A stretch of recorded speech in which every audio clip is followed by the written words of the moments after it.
سبيل الدموع سبيل مريح تنهدى يا صاحي كي تستريح وبث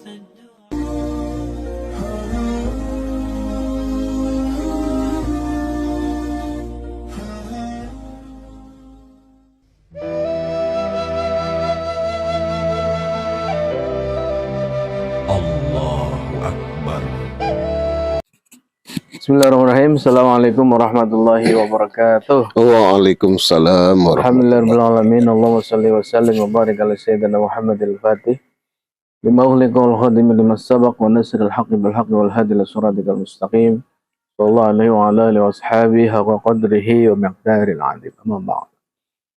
Alhamdulillahirrahmanirrahim. Mari kita ucapkan dengan kesadaran sebagai bentuk syukur kita kepada Allah Subhanahu wa taala atas segala karunia yang telah diberikan kepada kita. Yang kedua, bersyukur atas semua yang telah dihadirkan oleh Allah dalam hidup kita ini, dengan satu kesadaran bahwasanya yang hadir, baik itu yang kita inginkan maupun tidak kita inginkan, itu adalah satu kebaikan dan kebenaran untuk diri kita. Semoga kita diberikan hidayah oleh Allah dan hati yang menjadi hamba-hamba yang pandai bersyukur atas segala limpahan karunia yang telah diberikan. Salawat serta salam senantiasa tercurah pada baginda Rasulullah Muhammad sallallahu alaihi wasallam, kepada keluarga, para sahabat, para pengikutnya hingga hari kiamat. Alhamdulillah, malam hari ini kita jumpa lagi di channel Jolang Mas TV dalam acara obrolan santai Gus Fatih. Alhamdulillah sudah hadir sahabat-sahabat kita, ada Pak Ustadz Sukaryo dan Ustadz Tatang Juwana. Semoga Allah meridhoi merahmati kita malam hari ini sehingga apa yang kita obrolkan nanti menjadi jalan hidayah, jalan kebaikan, ketaatan, ketakwaan kita kepada Allah sebagai bekal kita dalam mengarungi kehidupan kita ini. Monggo silakan, apa yang mau diobrolkan? Silakan, dari siapa dulu? Mungkin Pak Korel. Insyaallah. Alhamdulillah. Insyaallah obrolan kita pada malam hari ini mudah-mudahan bermanfaat. Itu ada yang hendak kita tanyakan. Mudah-mudahan apa saja yang kita obrolkan ini bisa menambah wawasan kita dan bermanfaat untuk kita semuanya. Amin. Terutama khususnya di bulan Ramadan ini yang penuh berkah ini. Amin. Saya mau menanyakan di perihal tentang bulan Ramadan, Ustaz ya. Iya. Bulan Ramadan ini konon katanya ada 3 fase, 10 hari pertama Rahmat. Merupakan rahmat, 10 hari kedua merupakan ampunan saya. Ampunan. Dan masuk 10 hari yang ketiga di bulan Ramadan, pembebasan dari api neraka. Maksud pembebasan api neraka itu bagaimana maksudnya, Ustaz? Apakah setelah mati nanti atau kita di dunia yang menjalankan puasa dengan secara sempurna sudah bisa kita nikmati Pembebasan dari neraka itu? Mohon penjelasannya, Ustaz. Baik, luar biasa pertanyaannya. Jadi memang terkait dengan ada satu hadis yang mengatakan 10 terakhir itu adalah pembebasan dari api neraka. Ya, kita harus pahami dari sudut pandang hakikat. Nah, terkait dengan neraka ada satu ayat yang menjelaskan tentang itu, yaitu ayat surat Hud ayat 106. Allah berfirman di situ, orang-orang yang sengsara adalah tempatnya di dalam neraka. Mereka menarik dan menghembusan nafas sambil merintih. Nah, dari situ, dari ayat ini kita bisa mengambil hikmah atau pelajaran terkait dengan arti neraka itu. Yang pertama ada 3 kata yang harus kita cermati. Yang pertama adalah neraka, sengsara. yang kedua neraka, yang ketiga adalah menarik dan menghembuskan nafas. Itu di garis bawah. Nah, kalau kemudian mengacu pada ayat ini berarti kita bisa pahami, yaitu orang-orang yang sengsara tempatnya adalah di dalam neraka. Berarti neraka itu adalah bab rasa yang tidak nyaman, tidak bahagia. Itulah orang-orang yang kemudian masuk kategori masuk ke dalam neraka. Di mana itu ya dikuatkan dalam penutup ayat tadi, mereka menarik dan menghembuskan nafas sambil merintih. Nah, kalimat menarik dan menghembuskan nafas itu kira-kira untuk yang orang yang sudah mati atau orang yang masih hidup? Kan gitu kan? Iya. Berarti mati apa hidup itu? Masih hidup. Hidup. Ya, berarti kalau kemudian bertanyanya 10 terakhir di bulan suci Ramadan adalah pembebasan dari neraka, ya kita kemudian harus mengoreksi diri. Apakah dalam rasa kita atau hati kita ini sudah merasakan kedamaian, kebahagiaan, atau justru sengsara tadi? Nah, kategori sengsara, seandainya sengsara, itulah orang-orang yang kategori di sini adalah orang yang masuk ke dalam neraka. Kan banyak fakta, kemudian misalkan kita di bulan Ramadan akhir ini, itu kan ada seremonial yang terjadi di khususnya kita ya, negara Indonesia ini. Itu persiapan Lebaran. Biasanya kan ada budaya-budaya gitu kan, nak beli baju baru, nak mau disiapkan kue Lebaran, opor, rendang gitu kan. Jadi dampak dari situ ternyata menjadi beban pikiran. Kemudian apalagi orang yang mungkin kondisi keuangannya sedang tidak baik, itu kan menjadi beban dalam pikirannya dan hidupnya, sehingga dalam rasanya berarti ada ketidakbahagiaan. Nah, sebenarnya secara hakikat kita berarti rasa beban hidup itu, rasa terbebani, rasa tidak bahagianya atau rasa sengsaranya itulah berarti kita masuk ke dalam neraka. Berarti puasa kita belum mampu menyampaikan kepada pembebasan dari neraka.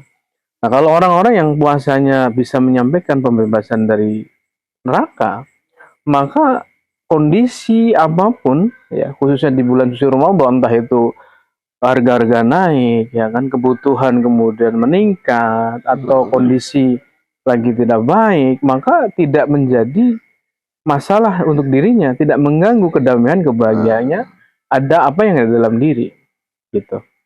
Maka ayat selanjutnya adalah orang-orang yang bahagia itulah tempatnya di dalam surga. Dan itu ada pada saat bumi dan langit masih ada. Berarti kan itu mencerminkan kondisi kita pada saat masih hidup. Nah, artinya kalau kemudian puasa kita yang sudah kita jalankan ini ya kurang lebih 18 atau 17 hari yang sudah kita jalankan, harusnya kita sudah ada dampak dalam diri, sehingga dalam menyikapi kehidupan apapun kondisinya, baik senang maupun tidak senang, ya kan, tidak mengganggu lagi kondisi batin yang damai, yang tenang, yang bahagia. Harusnya seperti itu. Tapi seandainya puasa yang sudah kita jalankan tahun ini, berapa hari, 18 hari, belum mampu menyampaikan kepada kondisi batin yang tenang dan damai, sehingga kita masih terpengaruh oleh situasi dan kondisi itu tadi, misalnya kebutuhan naik, harga-harga naik, dan lain sebagainya, mengganggu pikiran kita, dan dampaknya terhadap rasa yang tidak bahagia, itu hakikatnya adalah kita masih di dalam neraka. Nah, gitu. Jadi itu yang disebut apa, pembebasan dari neraka. Nah, lagi-lagi kalau kita sudah sampai di sini kan kita tahu apakah puasa kita diterima atau tidak. Itulah parameternya. Jadi tidak lagi kita meraba-raba atau bahkan berpikir bahwa saya pembebasan neraka nanti setelah mati. Padahal kita sudah bisa rasakan sekarang, karena setelah mati kuncinya adalah apa yang kita rasakan sekarang. Nah, kalau kita sekarang sengsara, maka otomatis itu berkelanjutan setelah mati. Nah, arti dari atau parameter daripada puasa kita terima, yaitu bisa membebaskan diri kita dari api neraka. Tandanya kita sudah tenang, damai, bahagia, tidak terganggu lagi oleh situasi dan kondisi atau perlakuan orang lain terhadap diri kita. Entah itu nak muji, nah itu nak ngecek, tidak lagi berdampak terhadap ketenangan, kedamaian, kebaikan rasa kita. Itu puasa kita diterima. Nah kalau tidak seperti itu, artinya jawabannya begitu ditanya puasa kamu diterima atau tidak, jawabannya wallahu alam. Nah, itulah yang disebut judi. Allah. Artinya kita hanya menebak-nebak, kayak gitu kan? Itu yang disebut judi secara hakikat. Berarti apa yang kita lakukan belum mampu memastikan ini diterima atau tidak. Nah gitu. Tapi kalau kita kemudian memahami itu dari sudut pandang hakikat, kita bisa merasakan dampak daripada puasa kita diterima atau tidak, maka kita 10 terakhir ini sudah terbebas dari api neraka yang ditandai ketenangan, kedamaian, kebahagiaan tanpa terpengaruh situasi dan kondisi di luar diri. Gitu. Terjawab ya? Jelas ya? Jadi makna pembebasan api neraka di fase yang ketiga ini ternyata sudah bisa kita nikmati di saat kita hidup ini, saat ya. Iya. Jadi kejelasannya selama kita berpuasa di bulan Ramadan, apabila kita masuk fase 10 yang ketiga, nampaknya di dalam diri kita ini terasa damai, aman, nyaman, ayem. Berarti itulah sudah terbebas, sudah makna terbebas dari pengaruh riuk piku apa yang terjadi di luar, kita tidak terganggu lagi. Iya betul. Itu jadi maknanya kita surga itu. Surga dan terbebas dari api neraka. Dapat THR. Iya, artinya kondisi apapun. Artinya kondisi di luar diri, baik senang, menyenangkan atau tidak menyenangkan, baik sesuai keinginan maupun tidak keinginan, baik ada orang yang muji ataupun menghina, itu tidak ada ngaruh. Tidak ada pengaruh, tidak ada masalah sama sekali. Nah, itu yang berarti ada di dalam diri tenang, damai, tidak ngaruh lagi. Nah, itulah indikasi kita puasa kita diterima. Sehingga mampu membebaskan diri kita dari siksa api neraka, dari kesengsaraan yang kita rasakan. Begitu. Ya, selama ini kita juga ada yang memahami bahwasanya kita dulu bahwasanya puasa diterima nanti setelah kita mati, Ustaz. Nah itu yang disebut judi kan. Nanti itu, dan nanti juga kan merambah. Nanti itu belum jelas di sini. Ya, itu yang disebut judi. Itulah kabarnya kita ini di akhirat itu bagaimana baik atau tidaknya nanti masuk neraka atau tidaknya nanti di dunia ini sudah kita rasakan terlebih dahulu. Apabila kita baik di dunia, maka nantinya otomatis baik di akhirat. Karena benar sebab akibat. Artinya apa yang kita rasakan di dunia itu cerminan nanti hidup kita selamanya. Masya Allah. Gitu ya. Alhamdulillah banyak ini oleh malam hari ini. Mudah-mudahan bermanfaat. Amin. Khususnya buat kita semua dan pemirsa sekalian. Ada lagi? Ada intuisi? Ada yang mau ditanya? Belum ya, bagaimana? Insyaallah. Ini ingat Ustadz tadi. Ini yang dekat. Nah, yang dekat kan. Bilang tadi kan masalah surga neraka kan. Iya. Nah, sekarang pernah saya dengar kita itu sebelum masuk puasa harus saling memaafkan. Iya. Kalau ada kesalahan atau kedongkolan, bila mana kita belum saling memaafkan, itu puasanya tidak diterima tadi ya. Nah, jadi misalkan dan ada kita nih kedongkolan atau kemarahan yang belum kita sempat memaafkan. Nah, belum sempat memaafkan atau meminta maaf. Nah, belum sempat memaafkan secara langsung. Tapi di hati kita sudah ikhlas. Ikhlas lahir batin kita maafkan. Tapi itu sepihak kan. Itu dari diri kita sudah memaafkan kedongkolan, kemarahan atau dendam. Tapi itu sepihak dari kita. Kita tidak tahu dari yang tadi. Iya. Nah, itu menurut Ustadz. Itu apa itu hukumnya Tan? Apakah kita itu sudah lepas dari dongkolan keinginan tadi, maksudku kan, itu kan katanya tidak diterima puasanya. Iya. Nah, jadi kalau kita ini sudah ikhlas memaafkan, gowo, nah itu tapi tidak langsung ini berhadapan. Nah, itu aja Kak. Mohon penjelasan. Iya, jadi kalau kaitannya dengan tadi maaf memaafkan itu kan ada satu cara atau syariat yang diajarkan Rasulullah. Artinya yang penting kalau bahasa itu yang penting kita minta maaf atau memaafkan.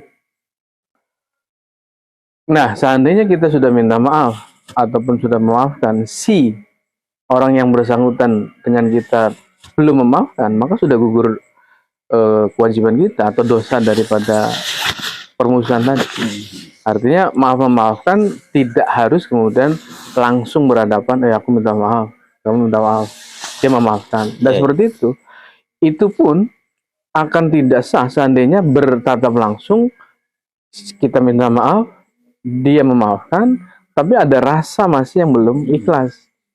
Jadi maaf memaafkan bukan sebenarnya hakikatnya, bukan terkait dengan apa yang kita ucapkan, tapi rasa ikhlas, rasa memaafkan yang ditandai oleh rasa legowo atau los di sini sudah damai. Parameternya apa? Kalau kita sudah memaafkan, begitu nginget saja orang yang bersangkutan sudah tidak ada rasa nek lagi, gitu loh. Tidak ada rasa di sini dongkol atau nyesek. Nah itu parameternya. Tapi kalaupun seandainya kita mengucapkan secara lisan, itu kan lisan, aku maaf, minta maafkan. Itu lisannya seperti itu. Tapi begitu kita ketemu saja masih ada rasa sungkan, sebenarnya kan hati itu belum memaafkan. Baru lisan yang mengucapkan maaf. Berarti di sini percuma kalau secara zohir, secara ini kita saling maafkan, tetapi masih ada rasa kedongkolan di batin itu. Iya, itu belum memaafkan. Nah, gitu. Artinya, makanya memaafkan adalah tidak harus ketemu atau mengucapkan. Yang penting kita sudah los, memaafkan dia, maka itu sudah gugur dosa kita atau permusuhan kita yang ditandai rasa los hati atau damai begitu mengingat si orang yang bersangkutan. Itu tinggal cek apakah kita sudah benar-benar maafkan atau belum. Caranya bagaimana? Ya ingat dia atau ketemu dia. Kalau ketemu masih ngedegel di sini, nah itu berarti tanda belum memaafkan. Gitu. Alhamdulillah. Gitu ya. Catat untuk pertanyaan malam ini. Ya. Ustaz. Melemparkan ke Ustaz. Alhamdulillah. Allah Akbar. Bagus sekali ya. Malam ini banyak kita dapatkan. Alhamdulillah. Adalah pertanyakan lagi, tujuan manusia ini diciptakan oleh Allah Subhanahu wa taala, sebenarnya tugas dan kewajibannya, tujuannya, maksudnya Allah itu gimana, Ustaz? Mohon penjelasannya coba. Salah. Tujuan diciptakannya manusia. Iya. Wah, apa itu? Makan dulu. Karena bertanya tingkat tinggi nih kan. Jadi harus makan dulu. Aponian. Ya betul, itu pertanyaan luar biasa. Artinya dengan tahu tujuan atau hakikat kita diciptakan, kita ada kompas, gitu kan? Ada tujuan yang jelas kemana kita harus melangkah. Nah, ini bagus, pertanyaan bagus. Tapi makan dulu kan. Allah Akbar. Tujuan sekedar nak makan. Aku nak nyari duit baik. Tujuan arahnya. Iya. Jadi terkait dengan pertanyaan tadi ada satu ayat dalam Al-Qur'an. Wa idh a'udzu billahi minasyaitonir rajim. Wa idh qala rabbuka lil malaikati inni ja'ilun fil ardi khalifah. Nah, gitu kan. Allah berfirman mengumumkan kepada para malaikat, itu kan kisahnya seperti itu. Aku akan menciptakan khalifah di muka bumi. Kan gitu. Kan gitu kan? Iya. Itu kan ayat. Jadi aku mau menciptakan satu khalifah di muka bumi ini. Ini menunjuk kepada manusia. Nah, itu awalnya dulu. Nah, kemudian ini kan banyak orang kemudian memahami yang belum seharusnya. Apa arti khalifah itu? Kan gitu kan. Nah, arti khalifah kan banyak dimaknai apa itu? Pemimpin. Pemimpin kan? Yeah. Nah, itulah yang kemudian harusnya kita kaji lebih dalam arti khalifah. Arti khalifah sebenarnya bukan hanya pemimpin, tapi adalah pengganti peran di dunia ini. Pengganti peran siapa? Ya karena ya Allah yang menciptakan, maka otomatis berarti diciptakannya manusia menggantikan perannya Allah di muka bumi ini. Sebagai apa? Rahmatan lil alamin. Nah gitu, itu tujuan utamanya. Ya. Nah kemudian disambung lagi ada satu ayat. Wa ma khalaqtul jinna wal insa illa liya'budun. Itu kan nyambung sebenarnya. Pertama harus kita ketahui berarti kita diciptakan khalifah sebagai perwakilan atau pengganti peran Allah di dunia ini untuk rahmatan lil alamin. Itu satu. Yang kedua itu apa tadi? Tidaklah diciptakan jin dan manusia kecuali liya'budun kan. Nah, liya'budun itu juga banyak dipahami yang belum seharusnya. Liya'budun itu kan ada yang mengartikan ibadah. Arti ibadah yang dipahami oleh kebanyakan dari kita kan menyembah kan gitu kan. Iya. Nah tapi kalau kemudian kita artikan menyembah saja, sebenarnya kan kalau hakikat disembahnya Allah itu kan sebenarnya tidak perlu disembah kan, karena seluruh ritual ibadah kan bukan untuk Allah kan. Iya. Gitu. Berarti kalau arti menyembah belum sesuai. Nah arti daripada itu ada satu kosakata ini sebenarnya kan ya'budun itu dari kata abadan ya'budu ibadatan. Nah itu kosakata yang artinya adalah mengabdi. Nah kalau mengabdi itu sesuai. Artinya tugas kita bukan beribadah yang disebutnya menyembah, tapi bentuk pengabdian diri kita sebagai perwujudan kita perwakilan atau mengganti peran dari Allah Subhanahu wa taala di muka bumi ini. Kerja nyatanya adalah pengabdian kita untuk mengabdi kepada Allah dengan cara menebar rahmat untuk semesta alam. Rahmatan lil alamin. Apa kemudian yang harus kita lakukan? Maka kita kemudian mengamalkan. Karena kita sudah menjadi pengganti peran, otomatis kita mewarisi sifat-sifat ketuhanan. Sifat-sifat ketuhanan itulah yang kita praktekkan dalam kehidupan sebagai bentuk pengabdian kita kepada Allah. Misalkan dalam Asmaul Husna ada sifat namanya Ar-Rahman Ar-Rahim. Iya. Maka pengganti peran kita di dunia ini, khalifah sebagai khalifah tadi, sebagai bentuk pengabdian kita kepada Allah, maka kita tunjukkan, praktekkan bentuk rasa cinta kasih kita kepada sesama. Pengasih dan penyayang. Pengasih dan penyayang tanpa syarat. Nah gitu kan. Tanpa syarat, garis bawah. Gitu. Itu yang disebut kita melakukan cinta kasih itu dari dalam. Kalau kita cinta yang bersyarat, berarti kan ada syaratnya. Kalau dia mencintaiku, aku akan mencintaimu. Kalau kamu jahat kepadaku, aku lebih jahat lagi. Timbal balik. Ya. Nah itu kan belum cinta atau kasih yang murni dari dalam. Karena cinta kasih itu masih bersyarat. Kalau dia baik, aku baik. Kalau tidak baik, apa kendak lau? Gitu kan? Itu kan.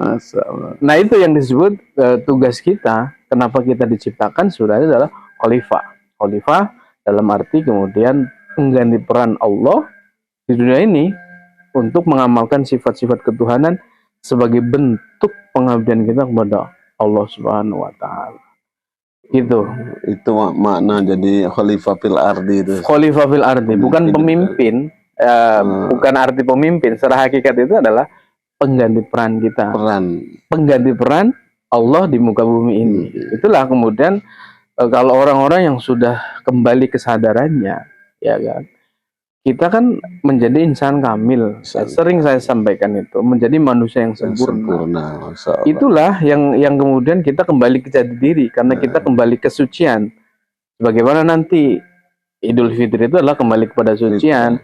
Nah artinya berarti kalau kita nanti setelah puasa ini kemudian merayakan Idul Fitri, kita jangan terjebak kepada seremonial. Hanya terjebak seremonial. Biasa kan ya tadi merayakan Idul Fitri dengan pakaian baru, istri baru, Ini kebanyakan. ya kan makan-makan itu kan gitu kan. Tapi bukan itu, kembali kesucian adalah kembali kesadaran kita kepada kesadaran murni, sehingga kita menjadi manusia yang sempurna, yang disebutnya insan kamil, yang mewarisi sifat-sifat ketuhanan.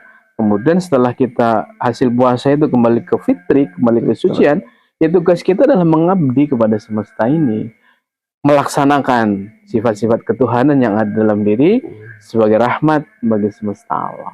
Kalau sudah itu subhanallah, itu sebenarnya.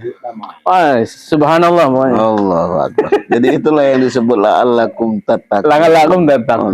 Dan kembali kepada sucian atau Idul Fitri. Fitra. Nah, selama ini kan kita hidup bertahun-tahun, kita puasa kan hanya selesai hanya pada di seremonial. Yang penting baju baru, mentereng, sandal baru, ya kan?